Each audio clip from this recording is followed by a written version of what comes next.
నమస్తే అండి. Welcome to Mani's creative garden. Clematis అండి. క్లెమటీస్ని నేను కొంచెం ఇట్లా అంటే బుషీలాగా చేస్తే ఫ్లవరింగ్ తక్కువ వస్తుందండి. అన్నిటికీ క్రీపర్ లాగా ప్రొవైడ్ చేయాలంటే అవ్వదు కదా. అందుకని నేనేం చేశానంటే మాది గ్రీన్ నెట్ పందిరికి నేను ఇట్లా వైర్ కట్టి దీన్ని కొంచెం అంటే వెడల్పుగా దానికి పాకటానికి అవకాశం ఉండేటట్టు చేసేటప్పటికి చూడండి ఫ్లవరింగ్ ఎంత బాగా వచ్చిందో అసలు. క్రీపర్స్ పెంచుకునే వాళ్ళకి క్లెమటీస్ కూడా కొంచెం మంచి ఆప్షనేనండి. అంటే పందిర్ల నిండా పాకదు కానీ మంచి సువాసన చక్కగా కొంతవరకు పాకి బాగా కవర్ అవుతుందండి. గ్రీనరీ బాగుంటుంది. అన్నిటికంటే కూడా మంచి సువాసన అండి.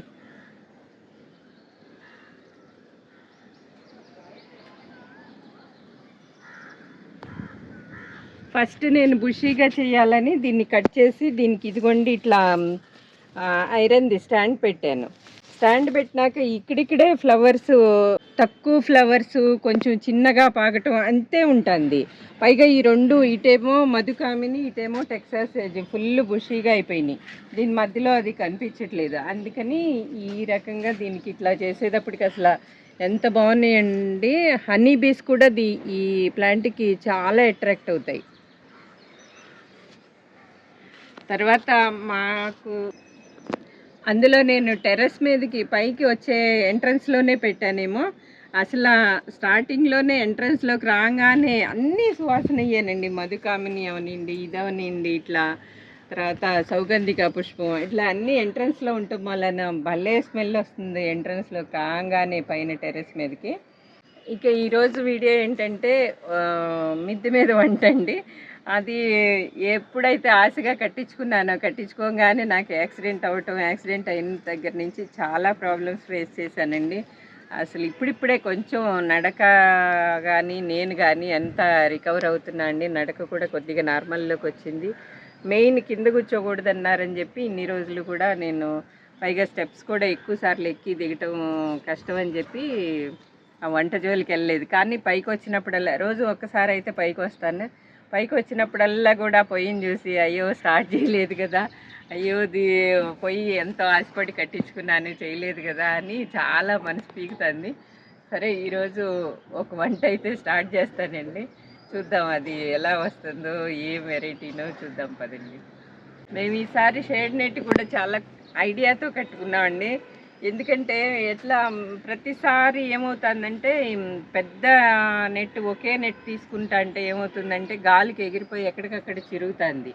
అందుకని మేమేం చేసామంటే పార్ట్లుగా ఒక 5-6 పార్ట్లుగా చేసి మా టెర్రస్ని ఈ పార్ట్లుగా గ్రీన్ మ్యాట్ వేసాము. వీటికి ఎక్కడికక్కడ ఇట్లా బొందులు కట్టేసేసి రాడ్లు కట్టేసాం. అంటే మేము ఇద్దరమే ఈజీగా కట్టుకుని ఈజీగా ఫోల్డ్ చేసి తీసుకునేటట్టు అనమాట. ఎక్కువగా మనుషుల మీద డిపెండ్ అవ్వకోకుండా ఇది ఒక ఐడియా.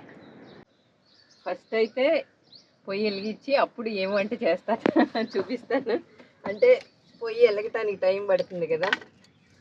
వీటికి కట్టెలు కూడా ఏమి కొనే పని లేదండి. మన గార్డెన్లో ఈ పందిర్లకి వేసినవి అవి ఇవి ఇంట్లో కొబ్బరికాయలు ఒలిస్తే వాటిలో వచ్చిన పీసు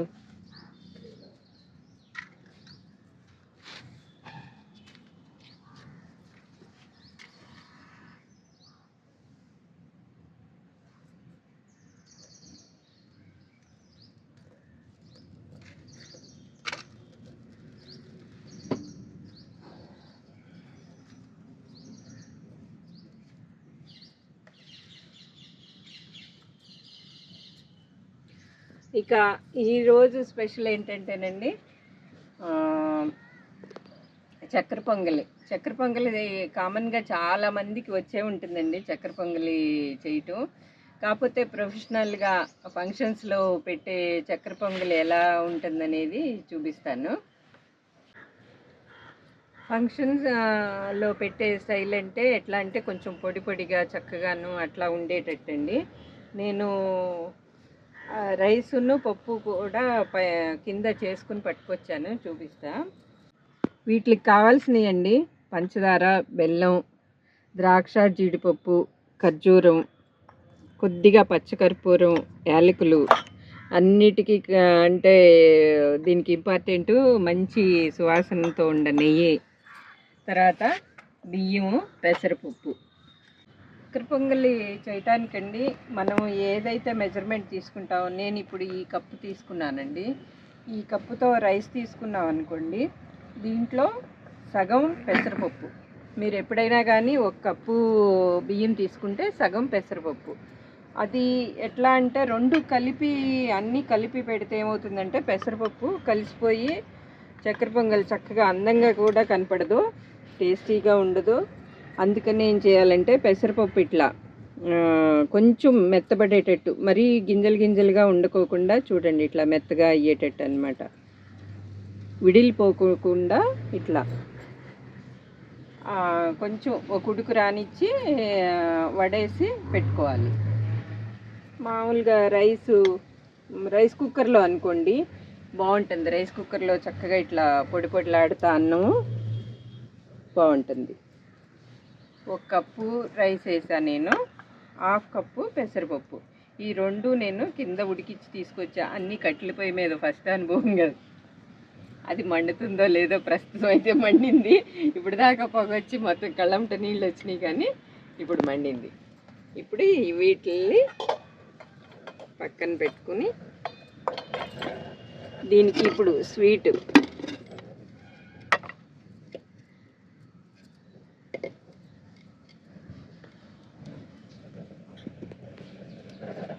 ఎలా అంటే, మనము ఏ కప్ అయితే రైస్ తీసుకున్నామో ఆ కప్పు నిండా షుగరు. కింద కూర్చుని చక్కగా వంట చేద్దాం అనుకున్నా కానీ కూర్చోలేను ప్రస్తుతం అయితే. ఇదిగోండి, తర్వాత హాఫ్ కప్పు మనం పెసరపప్పు వేసాం కదా, ఆ పెసరపప్పు విలువ బెల్లం. షుగర్ కరెక్ట్ సరిపోతుంది స్వీటు. ఇదిగోండి, ఆర్గానిక్ బెల్లం అండి, ఇది ఎర్రగానే ఉంటుంది. ఇట్లా కొంచెం వాటర్కి ఏమీ కొలత లేదు.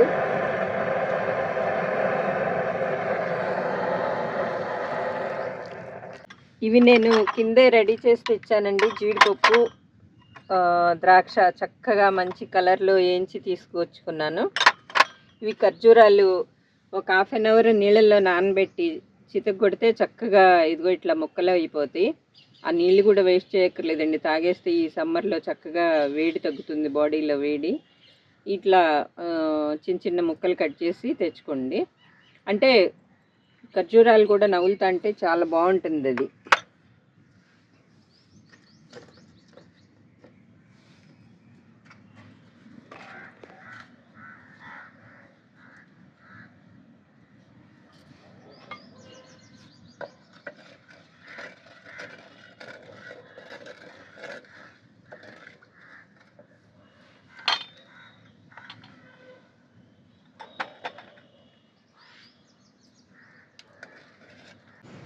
ఈసారి నుంచి కొబ్బరి చిప్పలు తీసి పారేయకండి, అవి బాగా మండుతున్నాయి చక్కగాను.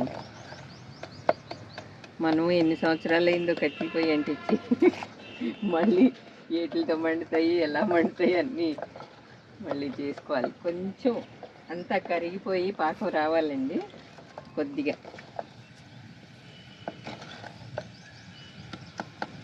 అప్పుడే మీకు చక్కెర పొంగల్ కొంచెం షైనింగ్గా చక్కగా కనిపిస్తుంది.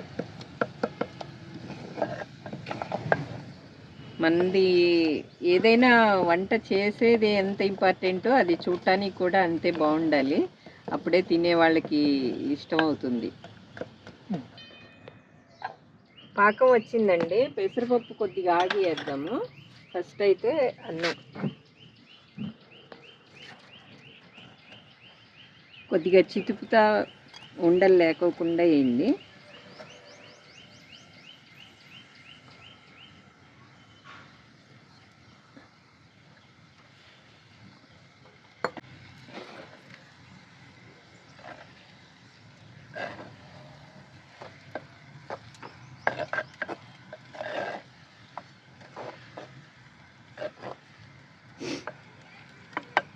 పెసరపప్పు కొద్దిగా ఆగేయాలి, ఎందుకంటే అది కరిగిపోయినట్టు అయిపోయి కనిపించదు అంతా.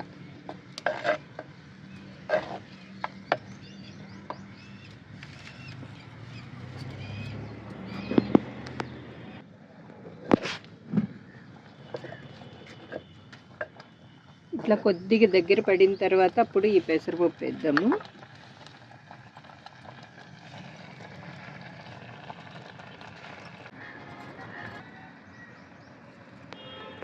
ఈలోపు యాలక పొడి కొట్టుకుందాం.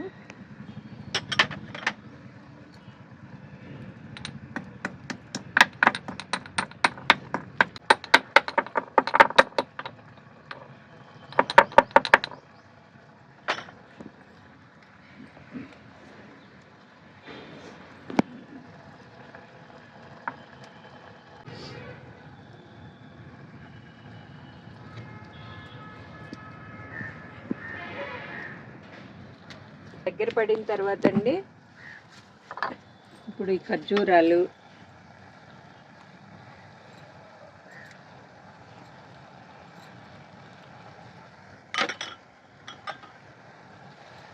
జీడిపప్పు, కిస్మిసు, నెయ్యి,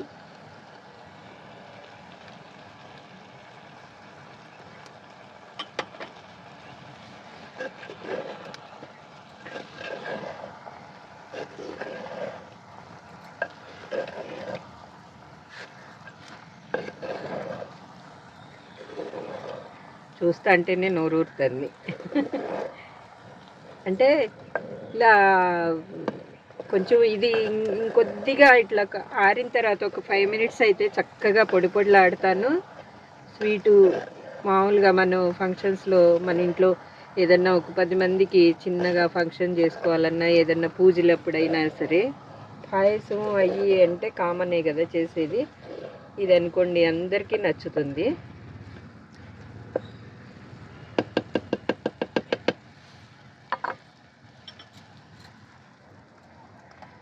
దీనికి మంచి స్మెల్ రావాలంటే పచ్చికర్పూరం కొద్దిగా వేయాలండి. ఇలా చేత్తో నలిపేసి గెడ్డలాగా ఉంటుంది పచ్చికర్పూరం, మంచి స్మెల్ వస్తుందండి. నెయ్యి వాసనకి ఈ పచ్చికర్పూరం వాసనకి అంతా కూడా భలే ఇది టెంప్ట్ అయిపోతాం. స్వీట్ తినొద్దన్నా కూడా రెడీ అయిపోయిందండి. ఇది దింపేద్దాం.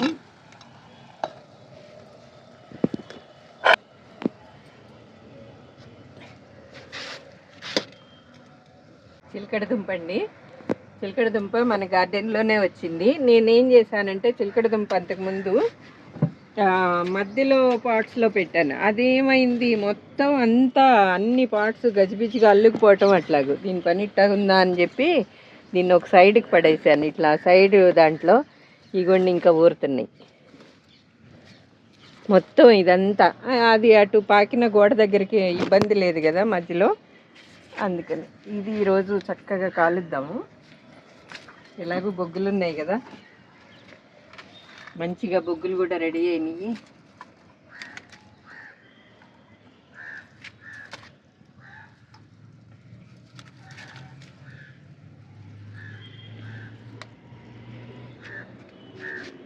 మన చిలకడ దుంప కాలిందండి. చక్కగా బొగ్గులు వేస్ట్ అవ్వకుండా ఇదిగోండి ఇటు చక్కగా పాకము బిగుసుకుంది. తర్వాత ఇది పొడి పొడిలాడుతా ఇట్లా కొంచెం పెసరపప్పు, అన్నము అన్నీ అట్లా విడివిడిగా కనిపిస్తా. ఇది చక్కెర పొంగలంటే ఇట్లా చూడండి, చూడటానికి కూడా ఎంత బాగుందో.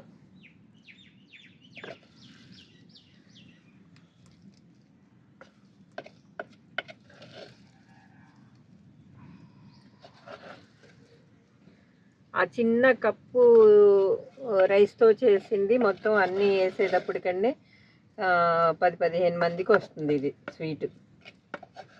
చిన్న కప్పు రైస్తో చేసింది.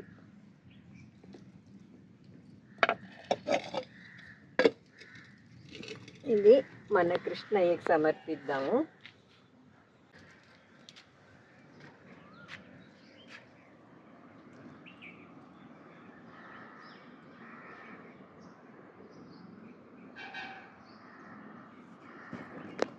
మన గార్డెన్ బృందావనం కదండి ఫస్ట్, అందుకనే మనం మొదలు ఇక్కడ గార్డెన్లో చేసిన వంట కృష్ణయ్యకే అర్పితం. అందుకని మొదలు కృష్ణయ్యకే పెట్టాను. ఇదిగోండి చక్కగా ప్రొఫెషనల్ స్టైల్లో చేసిన ఆ పాకం వచ్చేటప్పటికి షైనింగ్ వస్తుందండి చక్కెర పొంగల్ ఎప్పుడైనా చక్కగాను. అసలు ఈ కొలతలతో చేస్తే మీరు చూడక్కర్లేదు, అందరూ కూడా ఎంత మెచ్చుకుంటారో ఈ చక్కెర పొంగలి. ముద్దలాగా అయిపోయింది అనుకోండి, ప్రతిసారి పెట్టేటప్పుడు ఏమవుతుందంటే ఇట్లా ఉండలాగా అయిపోయినట్టు అవుతుంది, వేడి చేస్తూ ఉండాలి. ఇది అనుకోండి నెయ్యి కూడా పేరుకుపోదు, చక్కగా ఇట్లా పొడి పొడిలాడుతా చూడండి.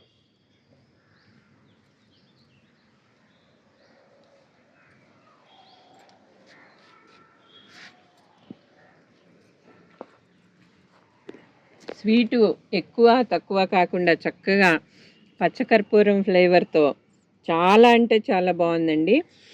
మీకు ఇంత పొలుకు వద్దు అనుకున్నప్పుడు కొంచెం మెత్తగా చేసుకోండి కావాలంటే, కానీ ఇట్లా పొలుకులుగా ఉంటే ఎలా అంటే నవ్వులుతా అంటే బాగుంటుంది. ఇదండి ప్రొఫెషనల్ స్టైల్లో చేసిన చక్కెర పొంగలి. ఎన్నాళ్ళకి నా కోరిక తీరింది, గార్డెన్లో వంట చేయాలనే కోరిక. ఎప్పటి నుంచో, అప్పుడే 4 months నుంచి వెయిటింగ్. ఇప్పుడైనా ఏమీ ఆరోగ్యం అంత 100% క్యూర్ అవ్వలేదు, కానీ కాకపోతే చేయాలన్న తపన మొత్తానికి చేసేసాను. ఇదిగోండి మన చిలకడ దుంప కూడా కాలింది చక్కగా.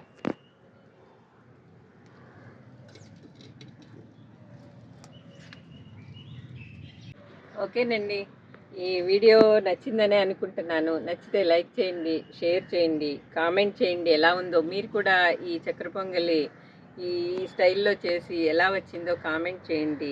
ఒకవేళ ఏమైనా డౌట్స్ ఉంటే కామెంట్ రూపంలో అడగండి, అన్నీ క్లారిఫై చేస్తాను. ఇది నాకు తెలిసి కామన్గా అందరూ చేసుకునే చక్కెర పొంగలే, కాకపోతే నేను కొంచెం ఈ స్టైల్లో చేయటం వలన ఇలా ప్రొఫెషనల్గా ఉంటుందని చెప్పాను. ఇక నుండి కొంచెం డిఫరెంట్ వంటలు మన గార్డెన్లో కాసిన కూరగాయలతో నిండి, వీటితో నిండి, ఫ్రూట్స్తో, ఏ వెరైటీ జ్యూసులతోనూ అప్పుడప్పుడు మిమ్మల్ని కలుస్తూ ఉంటాను.